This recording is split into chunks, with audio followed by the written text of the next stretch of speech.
All right, let's talk about it. That incredibly common and, yeah, super embarrassing social hiccup.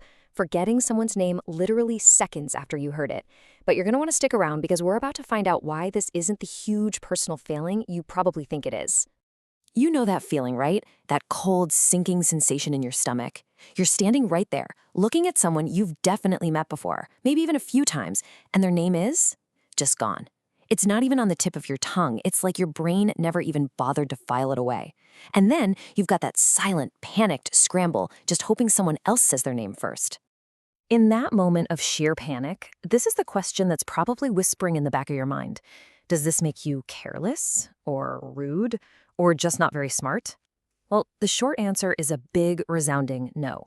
And the science behind why your brain does this is actually pretty fascinating, and honestly, it's a huge relief.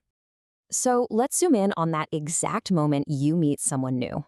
It seems so simple on the surface, right? But for your brain, it is anything but. It's actually a moment of really intense activity. Just think about everything your brain is trying to juggle in that one split second. You're reading their facial expression, you're processing their tone of voice, you're calculating the entire social situation, all while you're also trying to figure out what to say next and, manage the impression you're making. It is a full-blown cognitive circus in there. And right into the middle of all that chaos, someone just hands you this single, completely random sound, their name. Hi, I'm Kevin. That word, Kevin, it doesn't really connect to anything you already know. It has no meaning on its own. It's just one more ball for a brain that's already got way too many in the air. And that right there brings us to the most important point. There's this brilliant psychological idea that just perfectly explains why names are so slippery. It's called the Baker/Baker paradox. So this all comes from a famous study back in 1987. Researchers found that if you tell someone a man's last name is Baker, they're probably going to forget it. But if you tell them his job is a baker, they'll remember it. So what's the difference? Well, the job, a baker, it connects to this whole web of ideas in your brain. You think of flour, bread, warmth, maybe getting up early. The name, baker, is just a label. It's totally rootless. It doesn't activate anything. This is the key term right here. Names are semantically empty. They're just labels with no network of meaning attached to them. And our brains, because they're incredibly efficient, are wired to hold on to things that actually mean something. So an empty label, that's the very first thing that gets tossed out. Think about the last really significant event you went to, maybe a funeral. You remember the feeling in the room, right? A specific thing someone said, who was crying. What you almost certainly don't remember is the text printed on the little program they handed out. Your brain decided that the emotional stuff was important, and the random text just wasn't.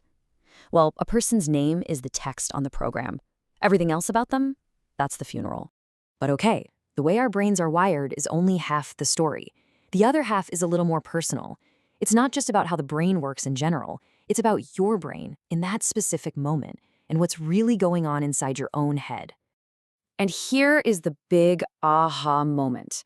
For a lot of us who are chronic name forgetters, the issue isn't really a bad memory. It's that our attention isn't fully there. You're preoccupied, and usually you're preoccupied with your own social performance. While someone is literally telling you their name, this little voice in your head is going a mile a minute. You're so busy monitoring yourself, editing yourself in real time, that their name just comes in one ear and is immediately bulldozed by your own internal chatter. And hey, this isn't just some theory. It's a real documented thing. It's called the next in line effect. It shows that we often just don't process what happens right before it's our turn to perform. For people who have social anxiety or even are just really self-aware, you're basically stuck in this next in line mode all the time. So if this is sounding like you, here's where we're going to completely flip the script. What if this isn't a flaw in how you're built? What if it's just a different kind of mental architecture, one that actually has its own unique strengths? See, it turns out that people who forget names are often highly associative thinkers.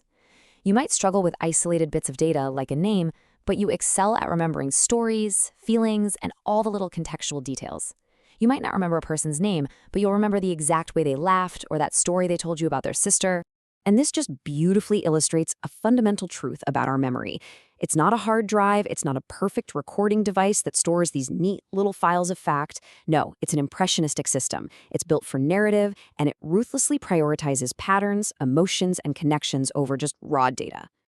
Okay, so where does all this leave us? I mean, understanding the why is fantastic, but we still have to live in a world where remembering names is, socially important. And let's be totally fair here. Having your name forgotten, it stings. It sends this small but really sharp message that says, you didn't matter enough to stick. And even if we know that's not true, that's how it can feel. So having a little empathy for the other person is a really crucial piece of the puzzle. The good news is you can absolutely get better at this. These simple steps work because you're manually doing the work that your associative brain doesn't do automatically. When you repeat a name, or you link it to a visual, or you create an association, like Kevin who loves kayaks, you're building a mental bridge. You're finally giving that empty label some meaning to hang on to. So here it is, the main takeaway. That shame spiral, that belief that forgetting a name somehow makes you a bad person, it's just wrong. You are not uncaring. You are someone whose brain gets hijacked by its own social anxiety, someone whose mind just naturally prioritizes the rich, interesting texture of a person over the simple label they were given. So I'll just leave you with this question to think about. In the grand scheme of things, of human connection, which one of those truly matters more? The arbitrary sound their parents gave them, or the real, lasting impression of who they actually are?